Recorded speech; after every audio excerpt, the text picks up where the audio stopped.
What's going on, family? It's your boy Russell the Fourth. Hey everybody, it's your girl Brandi. I like the way you do that. You know, You got a little radio voice that you never even my do. zhuzh now. Your what? My zhuzh. I can never get out. My shush. That was good. Where'd that come from? Do it again. Hold it. Hey, what's going on, y'all? It's your boy Russell the Fourth. Hey everybody, it's your girl Brandi. We're belaboring the point. Can you Hey, you be smoking that. What up, y'all? Welcome to another episode of What They Never Told Us podcast. How y'all doing? How y'all feeling? They can't answer you. Don't be that version of yourself today, okay? Too late. Tune in. Talk with me, okay? Don't critique me. Like, what's up?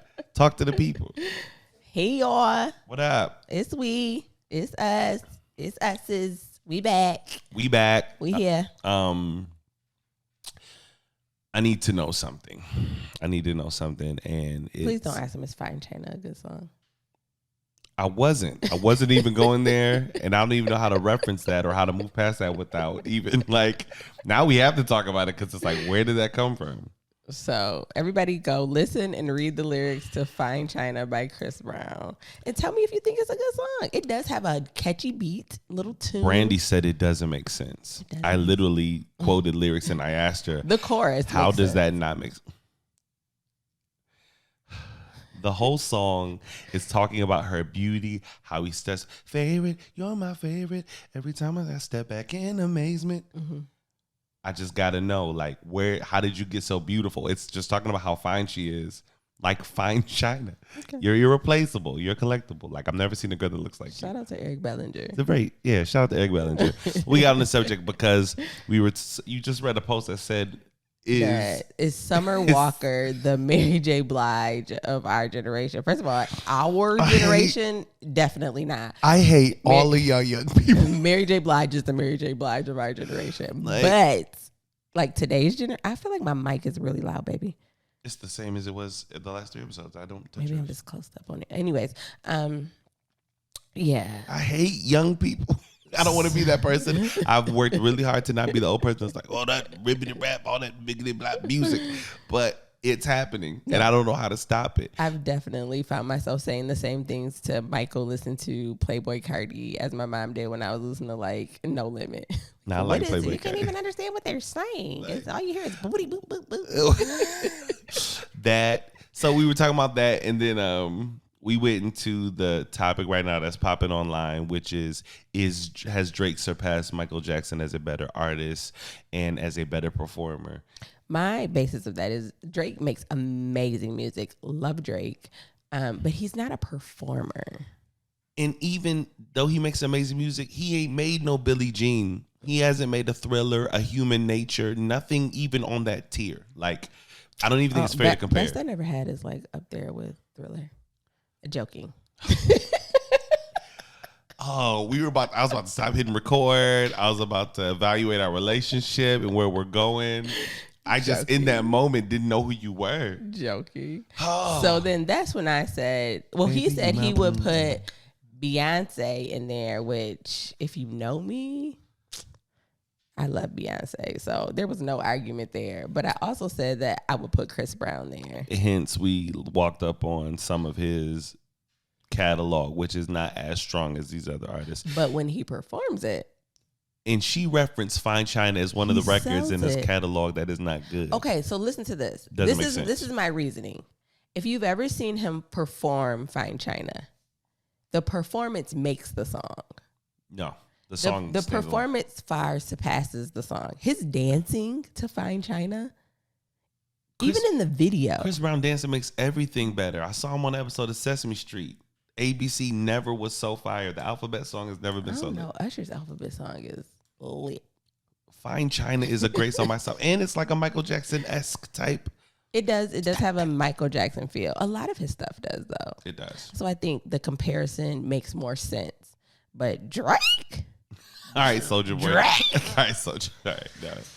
Drake. No, we're not doing this. I'm not. Sit down. I'm trying to let you see my sit down. Yeah, look at you. You about to show you. About to show that you business up top and pajamas on the bottom. Look at you. But okay. It must end. It must stop right now. What's going on, y'all? Once again, we are back with another episode. And today we decided to land on a topic called Relationship Killers. I tried to say that in my dream voice. If y'all can't tell, I am in a great spot. What is happening? I feel really on this good. day? I'm on the other side of sickness. Hit it again. I'm feeling good. Relationship Killers. You smoking it? You know. I'm about to start singing Purple Kisses next. All right.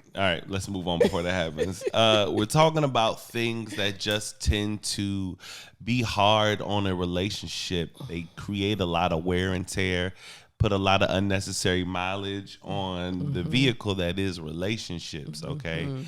I don't know if it's unnecessary, because some of the things we're going to talk about for me are really necessary to have a conversation about. They just tend to cause strife, i.e. money. Support that. It is even so money has not been a big deal to me. I've always worked. I've worked since I was 15. So, and before the person that I married, I never had a boyfriend who had an actual job. Oh, wow. Don't shun me. Judge your mama. Okay. I need a button. So, I've always been the breadwinner. And I've noticed that while it's not a big deal to me, it is always a big deal to the person that I'm with. And I'm like, well, what do you want me to do? Quit my job? You want me to work at McDonald's to make you feel better? I struggle with how to balance that. And so then it always seems to be some contention there. With us, it has not been that. We've had very intelligent conversations about money, but there's still been disagreements on how to handle it. And I think that when money is brought up and you can't work past it, it can become a relationship killer, because it's something that you always have to deal with. Yeah.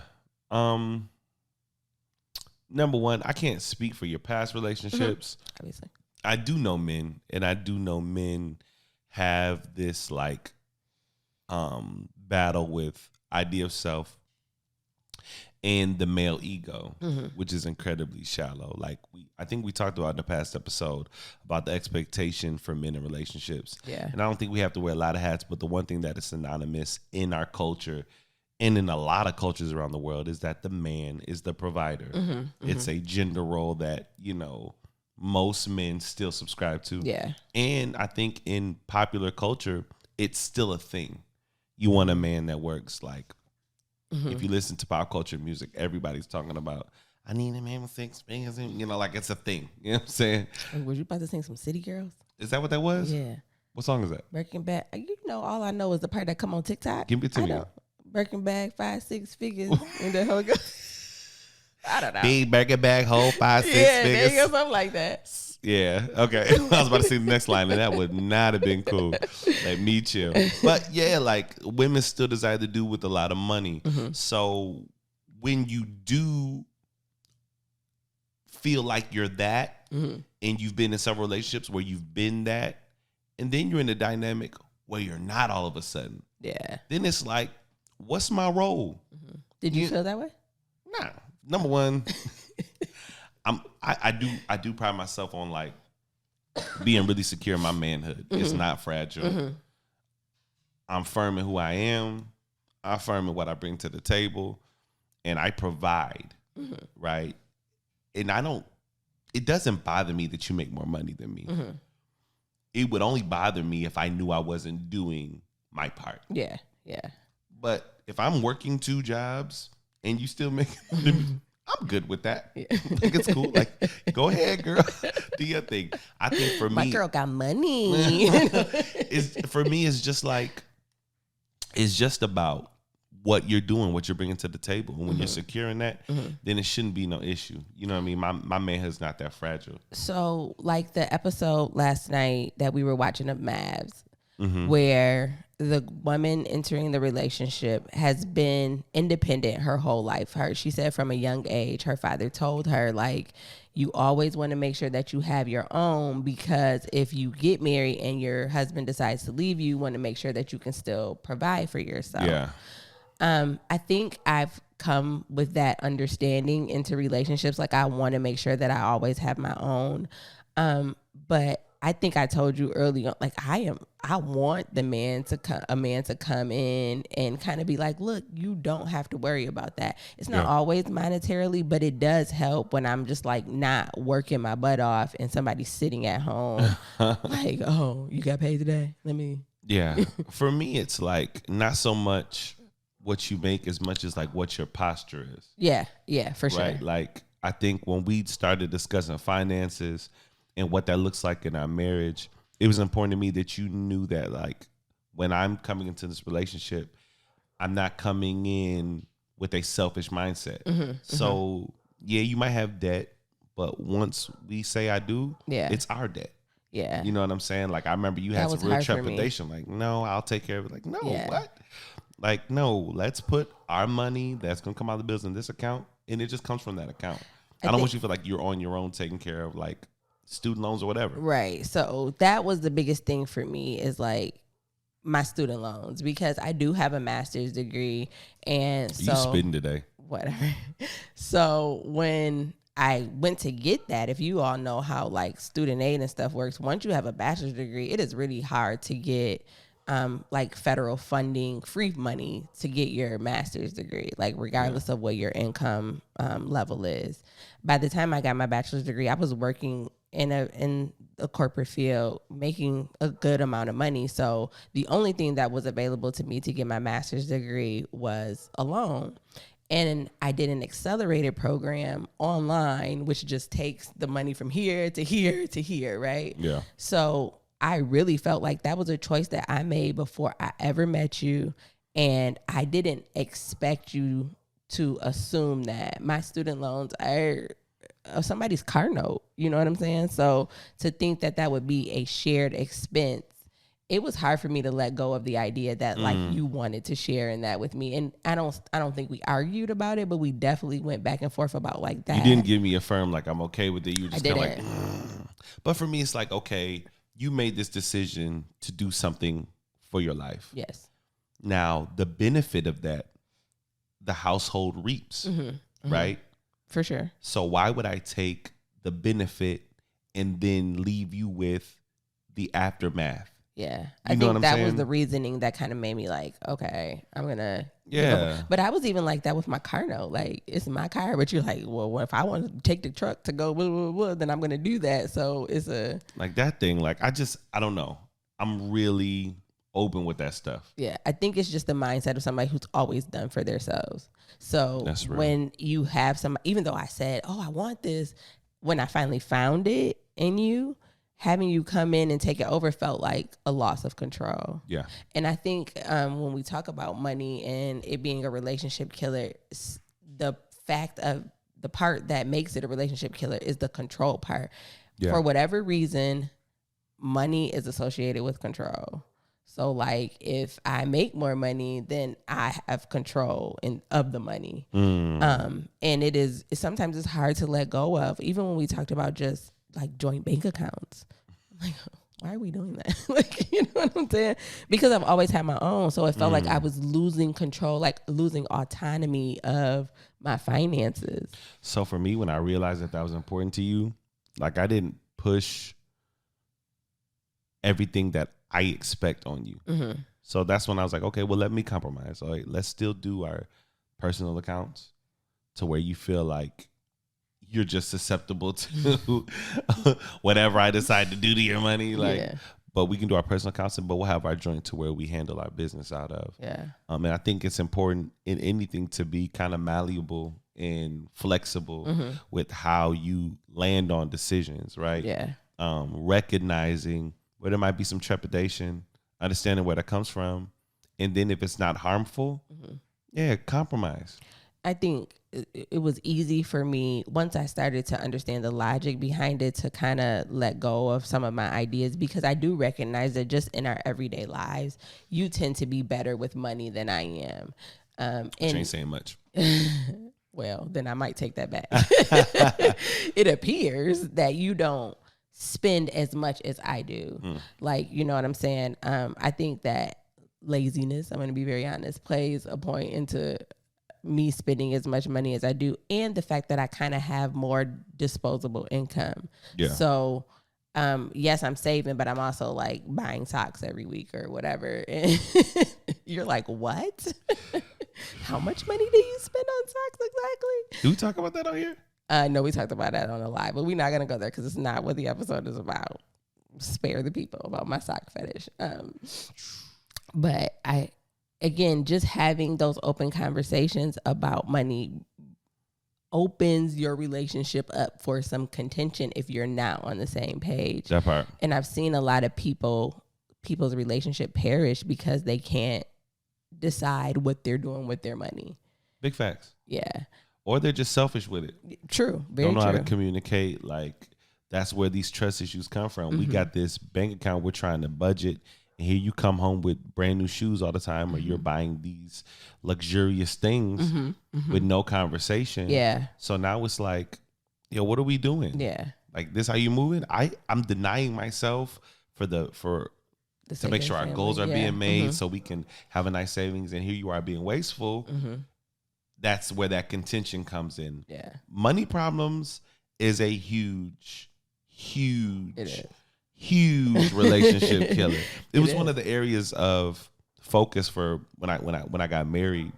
It was like the main talking point of the therapy. I just happen to have a pastor who's just really financially savvy. Yeah. And that's where he said, this is what kills relationships. So I had, That's right. yeah. And not for nothing, when I was married, I was the only person working most of the time. Or she might have a part-time job here and there. So we was getting it out the mud. Like we were budgeting saved our life. Like when I was like, man, we just don't got no money.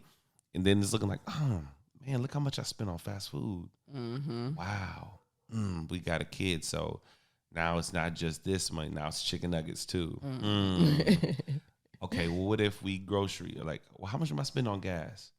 You know, like being intentional about those things. Yeah. So I do think in your situation, you were a little more financially secure. So you didn't really have to, there was expendable money. Yes. You know what I mean? Like, but I think the contention for us came in where, what do we spend the money on? Like when there is extra left over. So even though we had it, we lived a very good life financially. Money was not an issue that we had to worry about as far as having enough, right? We both worked 2 very good jobs, so we always had enough. But it was, what do we do with the extra? And if our values and our goals and our ideas don't line up, then there's room for arguing. And then there was arguing, you know? So I think when we've been very open about money. I think when I had to tell you how much I made, I got heart palpitations. Cause you were so weird about like, why is this a thing? You're like, I didn't want to tell you because I didn't want you to be intimidated, because that was my pattern. That was my filter that I had, that like, once you knew, I don't think at the end of my marriage that my ex-husband knew how much I made. You had to keep it a secret? Yeah. Oh, for sure. I don't think I had to keep it a secret. That was just something you chose to do. Yeah. Were you surprised by my reaction? What did you think of my reaction? It was cute because like you were impressed. Like, for real? Like, dang. We finna be all right. We gonna be okay. All right. I think like what surprised me most is when we were doing like a mock budget and we were kind of going through like, okay, well, what does this cost? What does this cost? And taking that out of our gross for the month. And you were like, we got left over. You know, like, you're not used to that, huh? Nah, I budget for, well, no, since, you know, I started working 2 jobs with a side hustle here, another side hustle there, you know, I've been good. Yeah. I've been okay. But I think for me, it was like just showing that it's not an area of problem with us, right? And I'm glad that it doesn't have to be. You know what I'm saying? Oh, for sure. So, all right. I think the key with these things is like communication, right? Yes. That's how we saw that. All right, my turn to bring up a relationship killer, okay? Boom, boom, boom. Kids. Kids are relationship killers. Kids are relationship killers. We love them. They are the bestest things in the whole world. Smile. You're supposed to smile right there so they know we sincere. We love our kids. They're relationship killers. So what are the reasons that you think kids are really? Because I have some ideas of my own. Well, I think when you're a new parent, right? Like when you first become a parent, it's a life-altering phenomenon. Oh, for sure. It drastically changes your life. It drastically changes your day-to-day. And then there's this like whole life that is dependent upon your decision-making. So when you bring a baby home, it's kind of like all your focus is here, and you get so focused on maintaining this life, making sure the baby has this, has that, changing diapers. You're tired, you're exhausted because you're working still. So there's making sure you're rested. And in that, sometimes you lose the dynamic of it was just us. Yeah. You know what I mean? Like it was always just me and you. And now we get focused here and we lose that dynamic. Then it's like, dang, when's the last time we've been on a date? When's the last time we had physical, intentional contact? You know what I mean? That you just kind of lose that. I think that's the initial, like when you first have a new baby, that just becomes the focus. Yeah. And you forget to focus on this dynamic that really is the focal point for all of it. And that aspect only gets more complicated as you continue to add more kids. Oh my God. So like for me, I was a mom before I was a wife. Mm-hmm. I had my son. My son was like 8 or 9 or 10 or something. I don't know, somewhere in that range. When they grow up so fast. He was somewhere around here.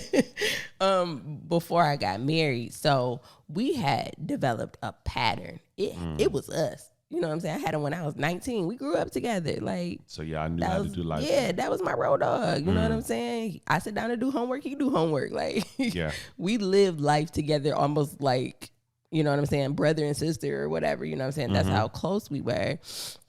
So when I started seriously dating and then got married, it was a push and pull from him feeling like he was kind of losing his mommy and my husband at the time feeling like you spend so much time with him, like where do I fit in the equation? Like he clearly knows he's at the age, you know what I'm saying, where he knows that's not my dad. Like it's not it's not a misnomer there. Like that's not your father.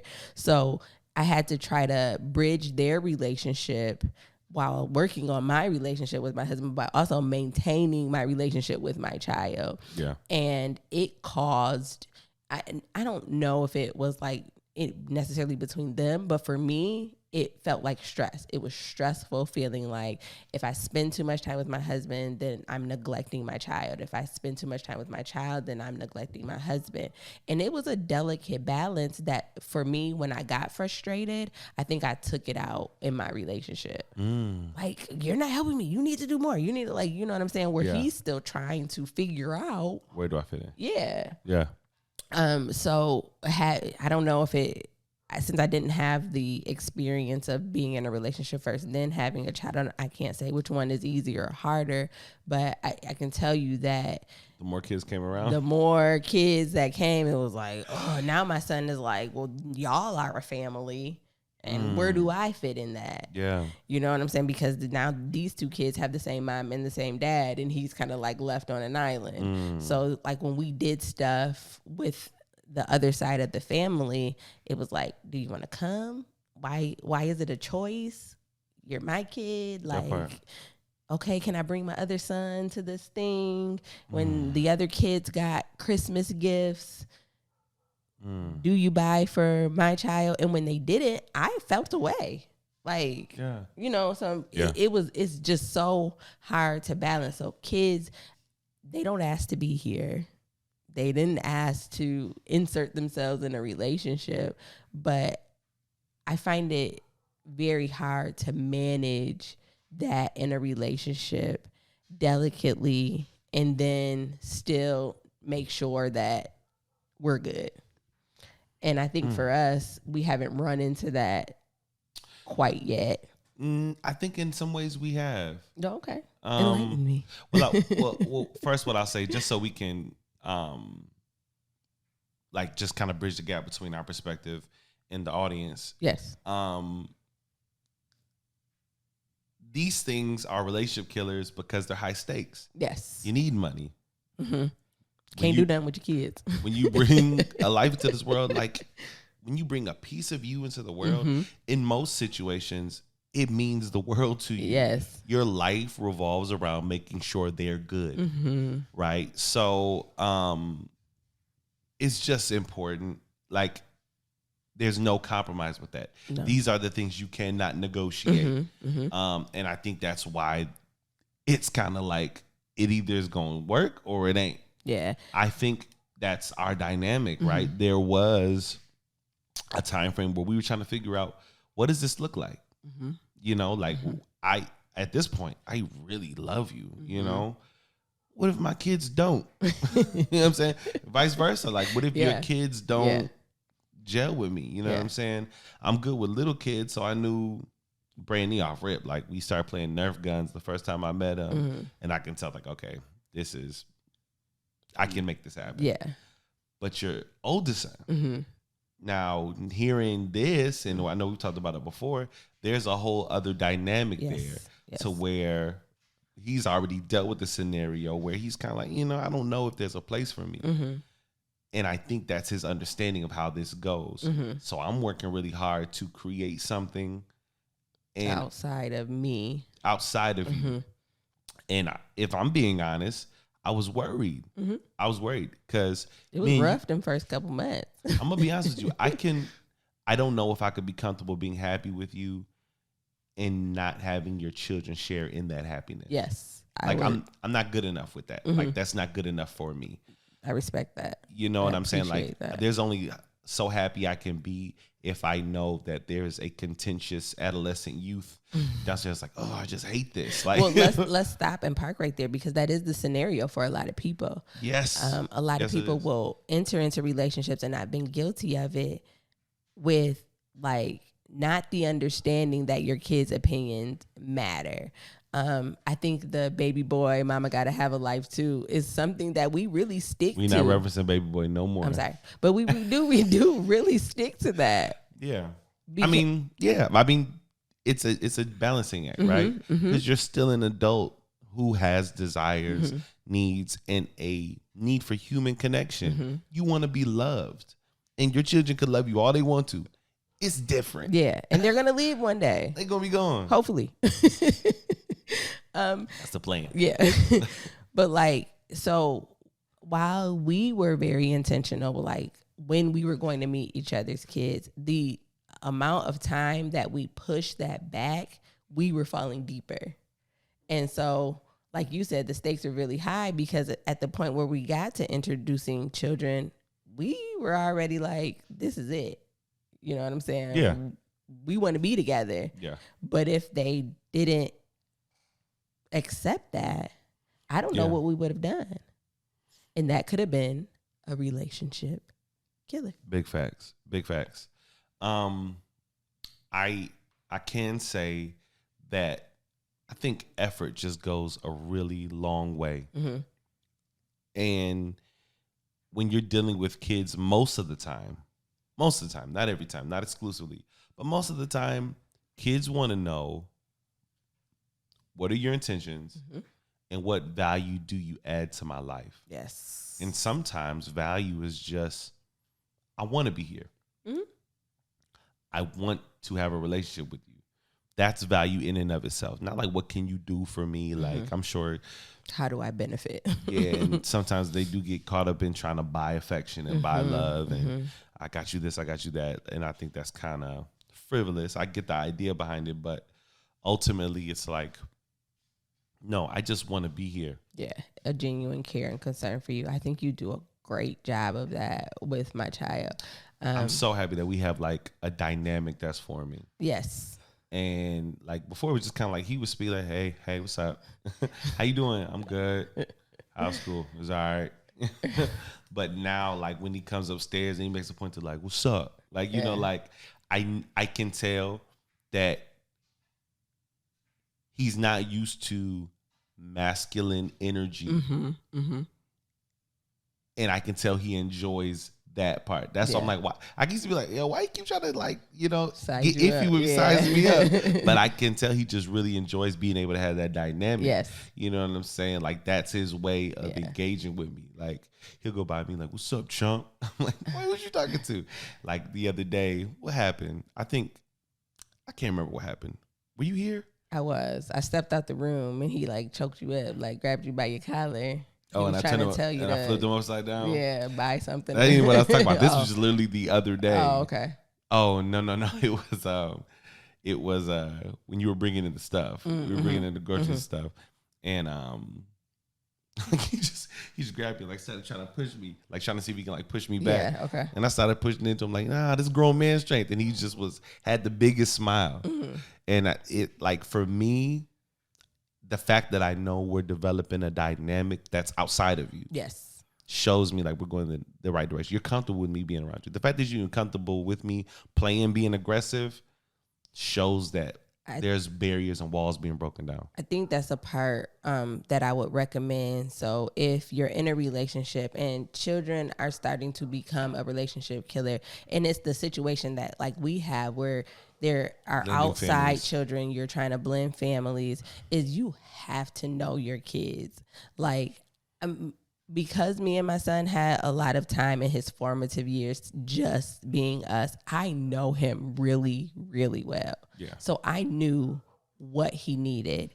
And I think there were times that you felt like, I think I'm going to be too pushy if I do that. Like, where I was like, nah, you should go do that. Like, that's a good idea. Say something, do this, like, because you had the desire. It was not like I was making you do anything, but you weren't sure how it would be received. And because I knew my son, I'm like, yeah, no, you should do that. That's a good idea. Like that. I think it's good to speak to those of you who are trying to blend families, but you are afraid of rejection. And I think, out there. I said, put yourself out there. Yeah, it's hard to do so because you care about the relationship. You know that the person that you're in love with cares about the child more than anything. So the stakes are high. So sometimes rather than throw yourself into that, you think it's easier just to kind of like, I'll just see what happens. I'll wait for them. But sometimes that standoffishness looks like disregard and it looks like lack of effort. And I think that's what I had to learn because I could tell, and I didn't know what I was reading, but I can tell there was some uneasiness about this. He wasn't sure. Who was this dude? He's 16, so he's got his own thoughts and opinions. And who was this man? He's here again. You know what I'm saying? He would come upstairs. Like when we first, because once again, for those of you guys who've been following along with us, our beginning of our relationship was sitting in the car. You know what I mean? So most of the time, her youngest kids would be in bed. You know what I mean? He might be up, he come upstairs. You sitting in the car with that man again? Who did he kept calling you like Rufus or something? Yeah, like purposely messing up my name. Are you talking to Rupert again? Are you with Ralph? His name is Russell. Oh, my bad. Yeah, it was a little teenager stupid behavior, but it was a disruptor for him, I think, and he had to see how you treated me. I think the first time you guys had like a real conversation, he said that like, look, I ain't really about me. Like, don't mess over my mom or you got to see me. He's so protective of me because, you know, he kind of filled that role for a long time. Yeah. And I think just the fact that you are open and willing to go at the extra mile to let him know that, you know, I want a relationship with your mom, but I also want a relationship with you. That's what I was just about to say. Like my role, I don't want my role in your life to be your mom's husband or your mom's boyfriend. I want to play a part in your life. Yeah. Like if baseline, I want you to know that if you need something, I'm here. Talk, support, emotionally, financially. Like, I don't know if you've had that. I want to be that. You know what I'm saying? Like, when I fell in love with you, it was with you and everything that comes with you. Yeah. I think it's weird when we separate children from that. Mm-hmm. Like, you fall in love with this woman, she got 3 whole kids. They're not just gonna be there. No. Like, no. Guess what, fam? If you're thinking about making this like official, you are now a part of those children's lives. Mm-hmm. A big part. If they live with their mom and now you're there too. Like, you bringing food over? Part. You bringing food over? Like, you smile, I don't know if she ate today. Did the kids eat? Mm-hmm. This is stuff you got to think about. You know what I mean? Like, it's not just you and her. I think on the flip side of that, I don't want to spend too much time here, but you have the benefit of having a child who is able to articulate his feelings on the other side of your efforts. For me, your children are still really young. Yeah. So it's me trying to gauge where they are in the situation. Yeah. Your daughter and your son have very different personalities. So like, I'm a girly girl, she's a girly girl. So I know, like, making jewelry, baking, hands-on crafty stuff, I can bond with her with. For your son, it is almost like he's like, I have a mommy. And I know he doesn't say that, but yeah, I feel that I don't want him to think that me coming into his life means I'm trying to replace his mom. Yeah. Because that's not what I'm doing. So I'm still trying to find out how I add value to his life in a way that doesn't seem like I'm encroaching on his relationship with his mom, because I'm that mom. Like, I'm the mom who's like writing notes in your lunch and going all out for small holidays like Easter and you know, St. Patrick's Day and all of that. And I think if I'm too forward on that, and maybe on the other side he doesn't get that, it can seem like I'm trying to mommy him, and I'm not. Yeah. I just want to be his friend first. Yeah. And then kind of walk us through that. So it's hard because he's a boy. Like, I think he really liked those things. Yeah, I do too. I do too. I think he really appreciates it. And for all intents and purposes, you already know, because he was the one I was worried about. Yes. No, he's been good. I don't want people to think that it's like been hard. He handled it way better, because I remember, because the personalities of our sons, your oldest and my oldest, are eerily similar on a scary level. Like, it's scary. So in this, like, I was really worried, right? But he seems to be handling it better than I thought he would. Now, the things are real, and one thing that your kids had the advantage on was they had seen this dynamic play out before. Yes, because their dad is already in a new relationship, so they got used to new people coming around. Yeah, and there's a place for you here in my life.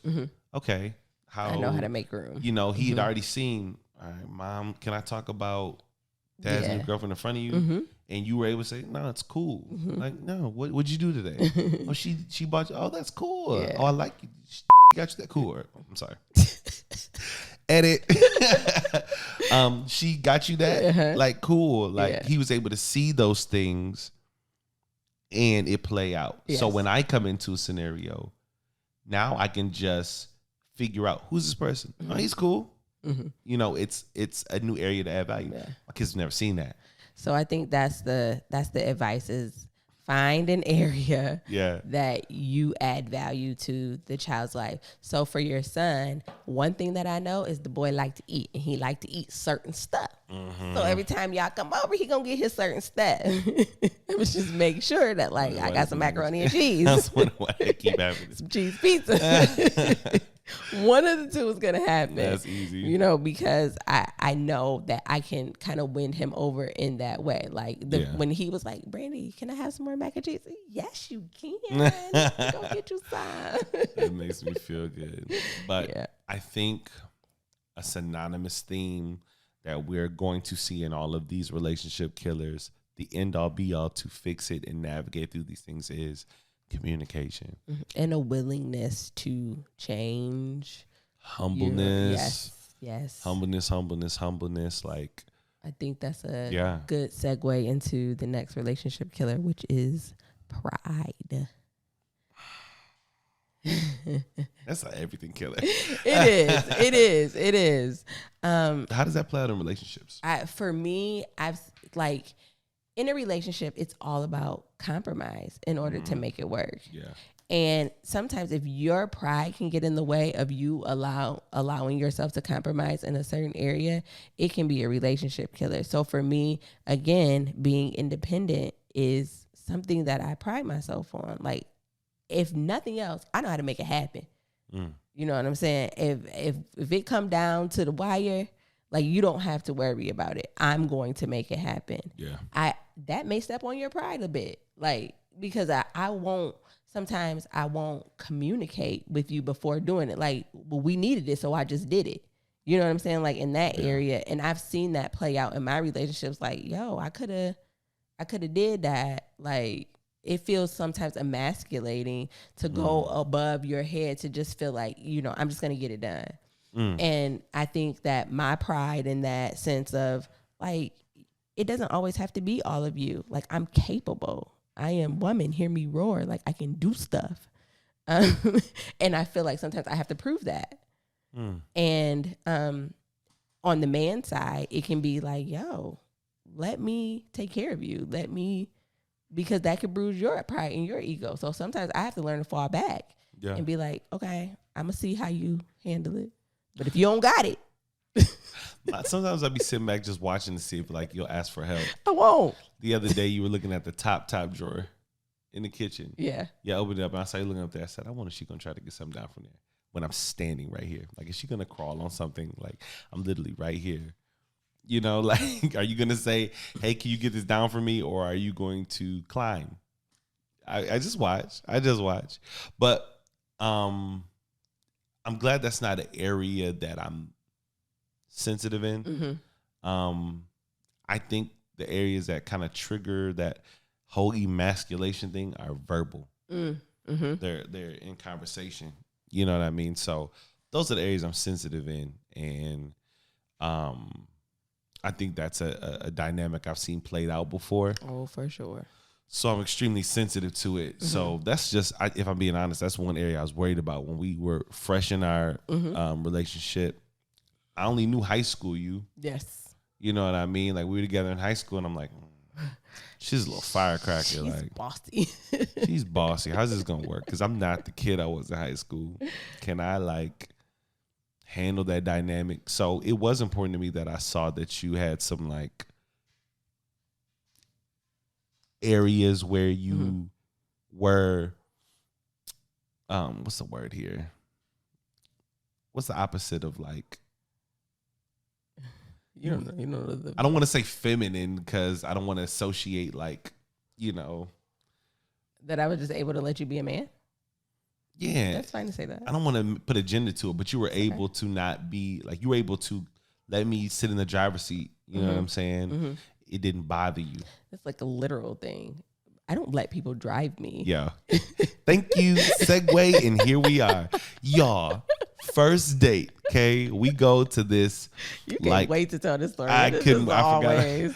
We go to this amusement park, like, and that's insulting to actual amusement parks. It's like, you know, go-karts, batting cages, one zip line, you know, little fun place, right? She didn't know where it was at. It was like, look, just take me somewhere, take me on a date. I said, cool. So she has no idea where we're going, on top of the fact that she usually drives everywhere. So we get on the highway, and she's like, I don't know why I'm nervous. Like, are you nervous? No, I'm not nervous. I didn't voice that I was nervous. You're telling us. No, you literally, my hands were tingling. No. You said you were nervous. We stopped to get gas, and you said, I don't know why I'm nervous. That is not a lie. Okay. That literally happened. You know, sometimes I exaggerate for comedic purposes. Everything I'm about to tell you is a fact and how it happened. Exactly. We get on the highway, and she's like, you know, she does this. She's a little naturally jittery. Like, her legs are always kind of like shaking, bouncing, fidgety, whatever. So she goes, the people on the podcast don't know what you're doing. My hands are going open and close really fast, releasing, opening, closing quickly. So watch the YouTube so you can get the visual because it's hilarious. She says, my hands are going numb. I'm like, yo, are you okay? She's like, yeah, I'm good. I'm just, I don't know what's going on. I tell her where we're going, okay, and it starts to subside. And somewhere along our date, she realized that she had the revelation, like, you know what? I don't do good in situations where I'm not in control. Mm-hmm. And I've been the decision maker for a large part of my adult life. So letting someone come in and make decisions was a shock to my system. Like, that had like physical manifestations. Yeah, it came out in me physically. Girl's hands was going numb because she... My hands were, I thought I was having a stroke, y'all. I was so worried. We were driving down the highway and I'm like, my hands are like, this is weird. My hands are tingling, like they're going numb. I don't know. I'm nervous. Are you nervous? It was all of that anxiousness of the feeling like, one, like he said, I'm the driver. Like when I go somewhere, I really have this thing. Like if I'm going to die in a car accident, it's going to be because of something I did. It's not going to be because you was being careless. And it took patience because every little, watch it. What you doing? There's a car coming. You ain't going to use your brake. It's like, oh, child. You got to chill. Like I drive everywhere. I've never been in an accident. You're good. And there was like a curve, right? Yes. Which requires some patience. If I had a lot of pride mm-hmm. and I interpreted that as she a control freak mm-hmm. or she got trust issues, man, this girl, man, she's something different. But I heard you. It could have killed that relationship. It could have killed the relationship, you know what I'm saying? But I was able to be like, yo, like, let me just have some patience. The driving thing was a little nerve wracking. I think we still go through that. It's nowhere near what it was in the beginning. Yeah. Nowhere near. I'm trying. There was things that you reacting to that weren't even things. I'm like, what are you talking? You got really close to the curb. Okay. You chill. Meanwhile, every time I drive with you, we tearing up a curb. I'm a girl. My bad. Girls hit curves. All my ladies like, yes, we do, sis. We hit curves. And then we laugh about it. Be like, bloop, bloop. When I do it, it's, you gonna kill it. Lord Jesus. Start praying. It goes back to that control factor of I'm gonna die in a car accident. It was because of me. Like I'm gonna get to the pearly gates, like, yep, I did that. I fell asleep. But I was texting. I was glad that you were able to show me that there's room for me. And that you were able to let me kind of sit in the driver's seat, literally and theoretically. Yeah, I think that was part of just the healing that I went through before you, the growth that I went through before you as a person. Like I realized that there has always been this desire, and I hate it, but it stems from my dad not being there. Mm-hmm. But it was a desire to have a man to come in and protect me. But because of the way my life was set up after that, I didn't have an example of what that looked like. I knew that the desire was there, but how do I, after I've been in control of my life for 36 years, how do I then now say, all right, you can help me. You can help me. You can. Real subtle. There's a space for you here. It was difficult, but I knew that the desire outweighed my tendency to be in control. So it was a habit that I was ready to let go of. I think it still comes up in certain areas, but once you say, hey babe, like I got it. Like paying for things. Okay. I'm like, oh, okay. You got it. Okay. Like look at you. You got it. It feels good. Yeah. I'm glad that you're able to, because I mean that was important for me, and I hope that's not pride. I hope that's not pride on my part that's important to me. But I'm a man, right? Like, and I'd like to pride myself on being, like adaptive in certain areas, but I do want to feel like there's room for me to be a man around you, and it's not a knock to who you believe you are. You know what I'm saying? 100%. I think you do it very skillfully. You do it very well. There's like an issue with like if I say, hey, I got it. Like you're like, no, I'm gonna pay for it. You know what I'm saying? Sometimes you let me have it. Sometimes I do gotta be like, I gotta. Yeah, you do. Yeah, you gotta reiterate sometimes. But, you know, I think it's a pattern. It's about building a habit, and we're building trust. Like we know where we want to be in the end goal, but we also know that like it takes steps to get there. So yeah. I think every day we are building trust so that things like pride don't become a relationship killer for us. And I also am refreshed, and I love the fact that I don't always have to be the one to pay. Like I feel like I gotta like somebody I'm doing life with. Mm-hmm. And ladies, if you have a man that wants to be the one to pay for everything, God bless you. And that's amazing. But for those of you guys who are like, you know what, like let me treat him tonight. Like I think that's dope. And I think there's room for that. So kudos to you. Okay. We got time for one more relationship killer. One more. Let's go. Jealousy, possessiveness, and anger. You know, the crazy thing is, before this relationship, I would say that I wasn't a jealous person. But sometimes when you point stuff out to me, I'm like, oh, am I jealous? No, I'm not jealous. But like I have to wrestle with it sometimes because I am used to you fawning over me, right? Like I'm not saying that as an insult, but you do love me and you show it, you express it, you say it, you show me like, and so if sometimes your attention is directed in another area, I'm like, yeah. I wouldn't say you're jealous. You're definitely territorial. Oh, I'm definitely territorial. I am an alpha female. And you have said you were possessive. 100%. I think it was on the podcast you said that. I did. I am possessive. You belong to me. You're mine. It's like, wait a minute. Hold on. Hold on. I've staked that claim. Man. So this is this area is going to be, I think, a learning curve for us. And I don't think it's one we fully stepped into yet because for the vast majority of our relationship, it's just been us. Yes. Like we don't step out that often around other people. But I think on average, if we averaged it out, like usually we step out, this is some issues. If we've been out 5 times and we had issue 1 time, it's not an average. 1 out of 5 times.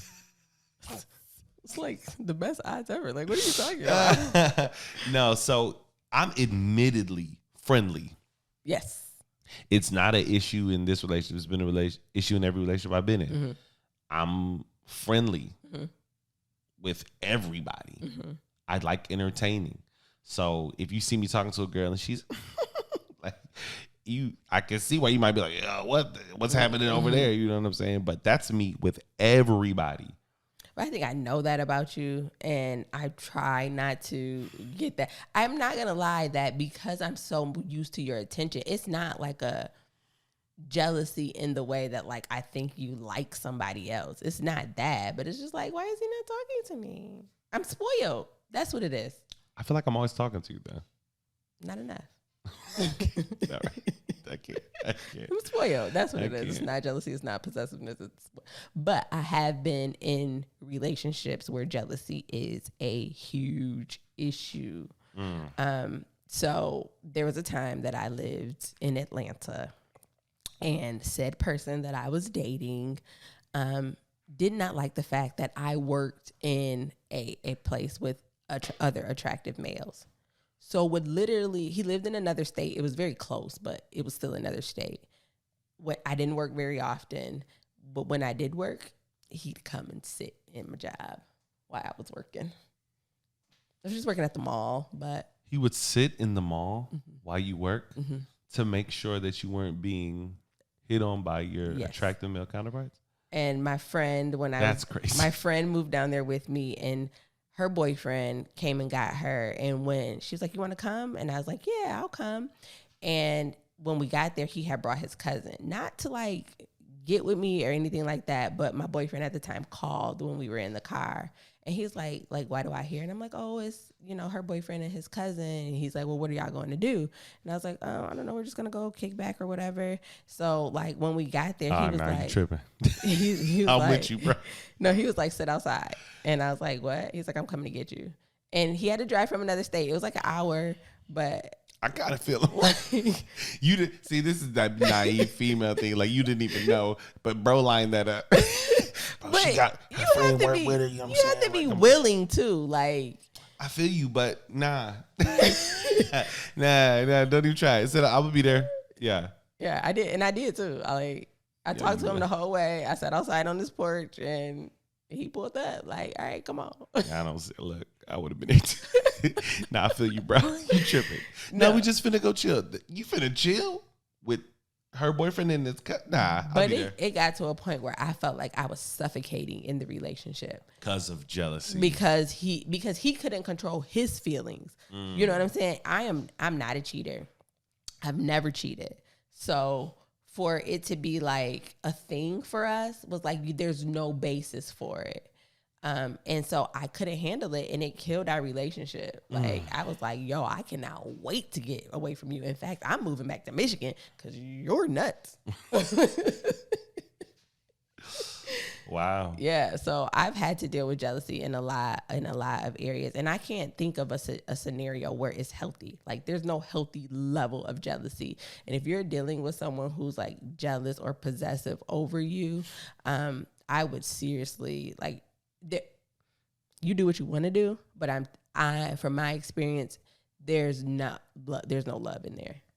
I've never dealt with jealousy in that sense. I had one girlfriend who was extremely jealous, but we weren't together that long for that reason. Yeah, so it was a relationship killer. Oh yeah, I killed that thing and did this dude. But like I said, I'm usually the person that deals with jealousy on the other hand, because admittedly I can be friendly, you know what I'm saying?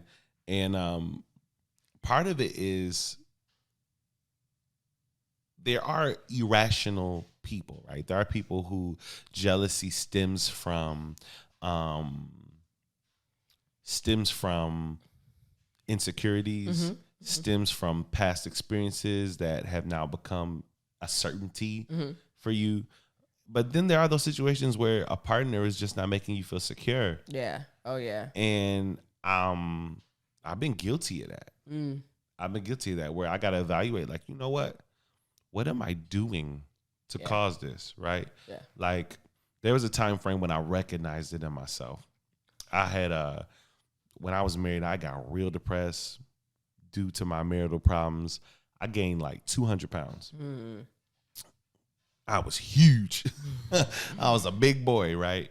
And I kind of got used to that, right? I still was me, you know what I'm saying? Like, I had personality, so I don't think in my mind, I don't even think I realized I was that big until I started losing weight. But when I lost the weight and I started getting a different type of attention from females, I was like, oh, I like this.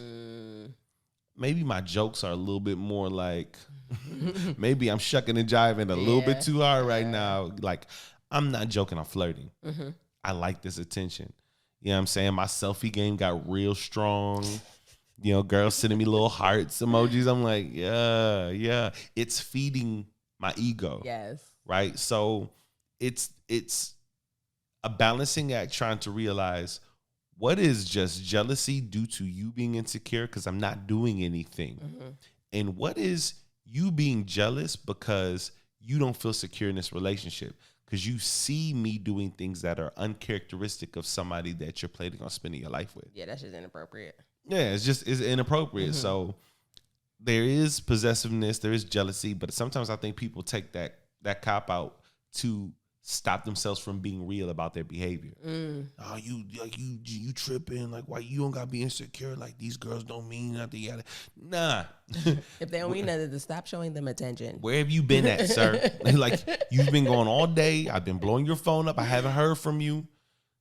But I mean, I don't want to make it seem like that's just a man thing, because girls, we do that too. Oh, facts. Like, that's the only reason that you see us on social media taking pictures with a little bit of extra cleavage or a little bit of extra cheek. Like, you like the attention. Yeah. Like, you're not posting it just for your own benefit. Keep it in your phone. Like, you're posting it so somebody can like it. And when you're in a relationship, that can get a little dicey, because like, if you post it, they're gonna heart it. Hey, just yesterday I was I took a picture of myself, and I was like, babe, which one you think, black and white or like this color like filter? And she was like, stop taking selfies. Like, what? It's like, yo, she said, I want you to stop taking selfies. I'm not gonna choose. Like, just stop taking selfies, okay? What? And I'm like, what are you talking about? Like, why can't I post selfies? It was just funny. I don't know why I brought that other than it was But funny. I think it's certain. You got a problem with my selfies? I don't have a problem with yourself. First of all, I have a problem with men taking selfies. Like, let me take a picture of you. Like, why can't we look? Why can't that happen? It feels weird to Y'all me. Be doing men bold. We do. Y'all be doing men bold. There are certain stereotypes. A man can't just be like, yo, I look good right now. Work in the favor of a female. Like, I don't need you catching the sunlight in your car and taking a selfie and posting it on Facebook. It's weird. That poor Shmo gonna get all of this work. And then I done taught you how to dim the sunlight and do all that. Now you done made my selfie game strong. You really think you're doing something? You don't post selfies like that. I don't. I'm in a relationship. Why don't you send them to me? Because I go through your phone and I'd be like, oh, she taking them.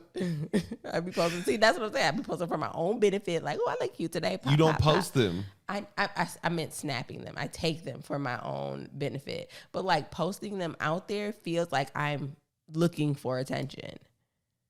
And I'm not. Listen, I am loyal. Like, I don't want. I think it's misrepresentative to say that selfies are for attention, and I think we need to distinguish attention from a negative standpoint. It's not. Yeah, like, it doesn't mean I'm seeking female attention. No. But you're not. You're posting it for somebody to see. I look good. Look at me, y'all. Yeah. See. Yeah, what? Look at me, y'all. What's the problem? Yo, I just got my beard lined up. Check this out. That's it. Look at me, y'all. Problem. So for me, like, I never want anything to be misconstrued. Like, so there are just certain stuff that I just don't engage in because I don't.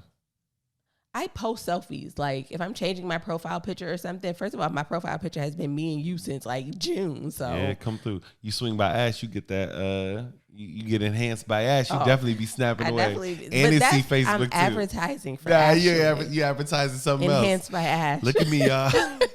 Don't I look cute? Hey, no, I'm advertising for Ash. Check out these brows, y'all. No, she said people come in and be like, I want brows like Brandi. Like, they do that. I'm not going to swear because I just got on you about that. But I promise you. So I'm helping her.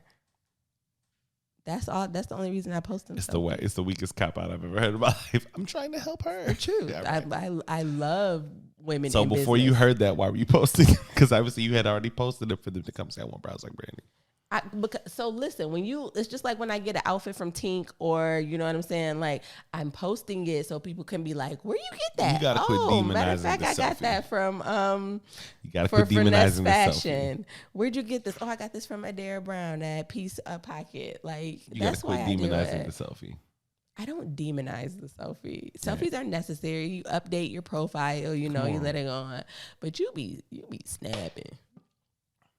I'm like, when did he take this? And then you post it on all social media. Like, I'd be like, all social media, or do you mean Instagram and Facebook? You're trying to get them likes. All social media or Instagram and Facebook, which are connected. I'm just messing with you. Look, you got these people out here thinking I'm all types of thirsty for attention. No, man. We are totally veered like we always do. We totally squirrel from our topic of conversation. Yes, but so when it comes to relationship killers, I think you'll never hear us say anything that doesn't boil down to communication. So you need to be talking about it. But if talking about it is causing an issue, I hope some of the things we talked about, that how we work through, will help somebody else. And let's hear from y'all. So when y'all hop on Facebook live tomorrow, tell us what some of y'all relationship killers are. What are the ideas that you have? That's just a few that we had, that we've had and we've had experience with.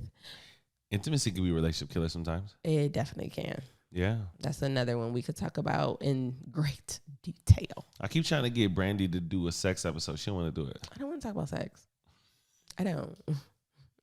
I think the people want that. I don't want to talk about sex. I think it's important for us to talk about sex because we're Christians, and I don't think Christians get that context a lot. I think we just be figuring out trial by fire, and sometimes they need to hear that. I think people need to hear more Christians talk about sex. I will agree to talk about sex after we get married. Ooh, no, that's gonna be a whole different episode. You need to get. We can talk about the journey. No. But right now, talking about sex just feels like a teaser. Like, why am I talking about it? I don't want to talk about it. I hate that. I don't even like the word anymore. What is happening?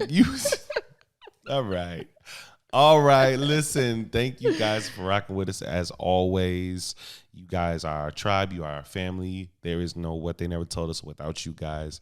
It started on Facebook. We here now. We did it, Joe. And as always, find us on all of our social media. Hit us up on our email if you have any show suggestions, any topic suggestions. If you have any inquiries, prayer requests, whatever you need, you can hit us up on whattheynevertoldus@gmail.com. You got it right. Whoa. We are on Instagram at What They Never Told Us Podcast, R&B Forever on YouTube and TikTok. Yeah. As always, if you want to support the show, if we add value to your lives in any way, and you just like, you know what, I want to pour into these people's lives, the Cash App is here. We do not monetize. We are not on Patreon. We are not collecting ad revenue from YouTube. We are just out here giving to God's people. So however the Spirit moves you, please do so. You can hit the Cash App. I'm going to say it every time. Support also comes in the form of shares, reviews, talking about us on social media. It does not have to be a monetary support. We will take the funds. And more than anything, upgrade. Yeah. And more than anything, what we want you to do is share. If this episode added value to you, or you know someone that's dealing with one of these topics we touched today and you feel like it'd be beneficial, send them the link. That's all we need. We want to be effective more than anything. So however you guys choose to support helps us do that, okay? But you guys are dope. You're the best. We thank you. We love you. And we love love. And y'all should love too. Peace. Peace.